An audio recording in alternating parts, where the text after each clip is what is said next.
Okay, everybody, this is Emar Selpertu. Welcome to another edition of the Sports Inquirer show. This will be Fighting Peaches. We're speaking with Georgia State women's soccer head coach Ed Joyce. And before we get to Ed, as always, to follow everything that we do, go to the mothership, to sportsinquirer.net, premier site for news and notes in the world of sports.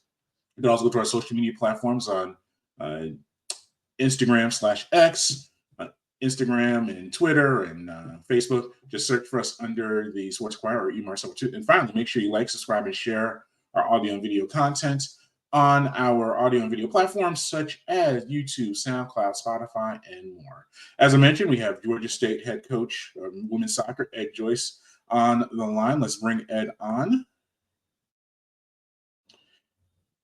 All right, Ed, thank you for joining us and on the show. And we spoke 2 weeks ago, or last week, about the season opener against Chattanooga and just the overall preseason preparations. You're 2 matches in. Just how is the team flowing and how's the team developing through this early stage of the year? We feel we're in a good place. We've got some injuries to some players that are obviously causing some adjustments, but it's given some younger players some opportunities to play a bit more than potentially they have done in previous years. So we feel obviously we're in a good place and want to keep just pushing forward with the plan and get ready for the next game one at a time, knowing that the non-conference stuff is really a good way for us to get to know each other and get to know who we want to be moving into conference play next month. Yeah, you opened up the season with a 2-2 draw against Chattanooga. Home opener, trailed 1-0 at halftime. Got 2 goals in the second half. Bree Barley had 2 points, a goal and an assist. What do you take away from that contest, being a season opener, and all the elements that come with it? It's pretty standard home opener, to be fair. First game of the season, obviously in our sport, we have really 10 to 12 days to get our team ready to play the first game. So you see a lot of good, you see a lot of average, you see a lot of stuff you want to get better in that first game. I thought we did plenty to win the game. I thought we did enough to win the game, but didn't in the end. But we learned a lot about it and ourselves and about the game and how it's going to look with the new look group as well. So we felt it was a good exercise and felt like we again did enough to win it, but unfortunately, obviously, only came away with a draw. But it was a good experience for lots of young players as well to get some minutes. Yeah, but just a match overall, trailing 1-0, facing the adversity of that, having to come back. Was that something you can carry over? Because you say you have so many new players, even veterans, maybe in some different roles. Do you take that away as like a positive? I mean, draws aren't the best, but at least you saw the team fight back and show that competitiveness.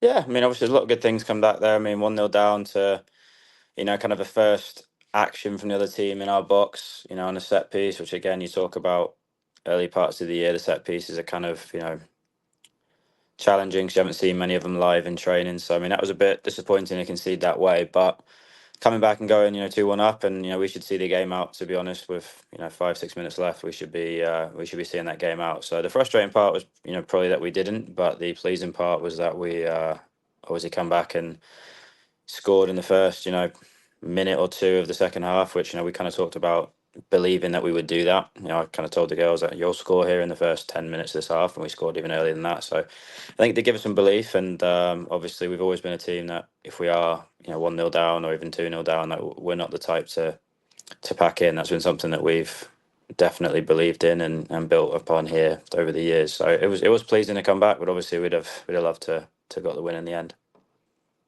Then you go to Ole Miss and drop that contest 2-0. You mentioned his non-conference schedule, facing some very competitive teams, going to an SEC opponent. What takeaways do you have from that match as you progress through this part of the schedule? I thought we were, the better team for large stretches of the game. I think it was a lot of encouraging moments about the process of what we're doing. Obviously, it's a results business, so we need to get some things over the line. But I mean, we can see the 2 goals kind of quickly that weren't really us being, I don't know, broken down or beaten. They were just more kind of just scrambles and a bit of odd finishes, deflections, etc. So I mean, for us, we felt we did a lot of good things in the game, and a lot of young players who played fearlessly against, like you said, an SEC Power Four opponent that's been training, as a group probably all summer in summer school. So I mean, we felt we went toe to toe, and there's the reason we schedule those games. Is to kind of challenge what we do and challenge our process and see if we can do what we do against top teams and top athletes. So we felt that we brought a lot of positive out of the performance, and that will be better for it come the end of September, beginning of October, when we start rolling to the conference. These will be things we'll be able to draw back from and draw experience from, and draw memory from to push us forth in the big games towards the end of the season. Yeah, and you played 18 players overall in the matchup. Uh, is this the type you mentioned this non-conference party schedule? You have so many new players. Are you finding the time for the players that you want to see in these positions as you continue to progress towards conference play? I think so. I mean, we played 6 freshmen in that game, and a couple of young ones, sophomores as well. There. So I mean, we believe our training environment is what prepares our players for the moments they get in the games, and then we talk to the players about when you get your moments, you've got to take them, and you've got to take your 15 minutes and make it 20, or take your 20 and make it 25, or make your 5 and make it 10. So I mean, opportunities will come, and I think it's down to the player to take what we do in training and put it into action in the game, and earn more minutes and earn the trust of the teammates around them, and the trust of the staff to make sure they can carry on getting more minutes as the season goes on. Yeah, and now you have Florida coming to your home on August 29th. How big is that for the program to host an SEC opponent and a team that is a national brand like Florida at your home? I mean, I'm pretty sure it's a big effort to get them to come. And what's the preparations been like for this upcoming matchup? Yeah, I mean, we want to do much of the same we've done before. We believe that as much as these teams that we bring in from the SEC can cause us problems, we firmly believe we can do the same for them. So I mean, what we do is a little bit different to I think what they're used to playing against. So we hope that the adjustments they make for us is as impactful to them as what we do for them is. So I mean, we're excited to have them here. I think our girls are excited. It's first week of school, so we hope to have a good amount of student athletes in attendance, and parents and family in attendance, to make sure that hopefully when we get a result against a team of that stature, it's a memorable evening for all of them. Yeah, and is it easier or what's the preparation process now for you? We spoke before the season started. You didn't know much about the opponents. They really know. You didn't really know maybe know much about your team because of all the changes that come through an off season. Now that each of these, you've played 2 matches, they've had competition. What has the preparation really changed as far as now seeing what they're doing? Now you kind of know what your team, what it looks like.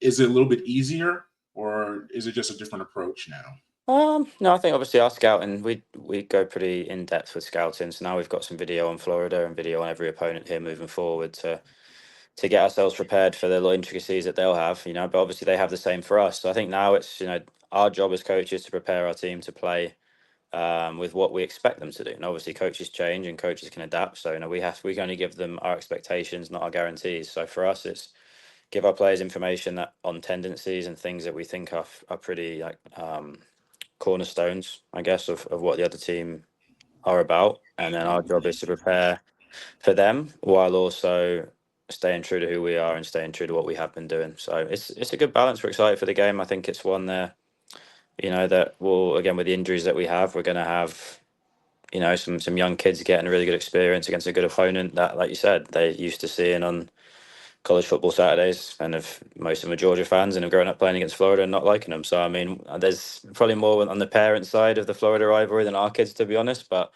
we're excited for it. They've got a good staff. They're kind of on this year 2 of a turnaround that they're trying to do down there as well. So again, we're excited. Anytime we get a big team to come here and experience what we do, that's a feather in our cap, and we've just got to just make sure we rise to the challenge and perform well. Well, Ed, thank you for your time. We appreciate it. We keep track of the season as it progresses. And thank you once again for joining us today. No, my pleasure. Thank you. All right, and we thank Ed once again for joining us here on this edition of Fighting Peaches. They do face the Florida Gators on August 29th. We'll be following it and looking forward to seeing everything that takes place with the contest. As always, to follow everything that we do, go to the mothership, the sportsinquirer.net.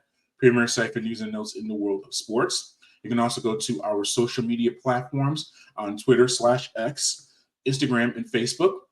Just look us up under E. Marcel Pursuit or the Sports Inquirer. And finally, make sure you like, share, and subscribe at our audio and video hosts, such as YouTube, SoundCloud, Spotify, and more.